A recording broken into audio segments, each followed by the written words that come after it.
కరెక్ట్‌గా పోయిన ఉగాది సందర్భంగా అప్పటి మాజీ ముఖ్యమంత్రి, ఇప్పటి ముఖ్యమంత్రి నారా చంద్రబాబు నాయుడు గారు ఆంధ్రప్రదేశ్ రాష్ట్రంలోని వాలంటీర్ తమ్ముళ్ళకి, అక్క చెల్లెమ్మలకి ఒక పెద్ద హామీ ఇచ్చారు. మీకు నేను హామీ ఇస్తున్నాను. మీకు రూ. 10,000 జీతం నేనిస్తాను. ఉగాది రోజున మీకు నేనిస్తున్న కానుక ఇది చెల్లెమ్మల్లారా అంటూ ఒక పెద్ద ప్రకటనైతే మన చంద్రబాబు నాయుడు గారు చేశారు.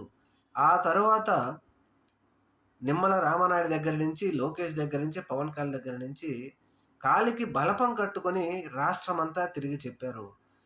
మరి ఇది నమ్మిన వాలంటీర్ల తమ్ముళ్ళు వారికి ఓట్లేసి వారితో పాటు ఓట్లేపించి గెలిపిస్తే కరెక్ట్‌గా మళ్ళీ ఉగాది గూడా వచ్చింది. ఈ ఉగాదికి కూడా సరే 10,000 తీసి పక్కన పెడితే అంతకుముందు వస్తున్న రూ. 5,000 కూడా చంద్రబాబు నాయుడు ఈ వాలంటీర్ తమ్ముళ్ళకి ఎగనామం పెట్టాడు. మరి ఎక్కడ 10,000 ఎక్కడ అని ఇప్పుడు పెద్ద ఎత్తున వాలంటీర్ల తమ్ముళ్ళు ప్రభుత్వాన్ని ఉగాది పండగ సందర్భంగా అయినా ప్రశ్నించాలని ధర్నాలతో హోరెత్తిస్తున్నారు.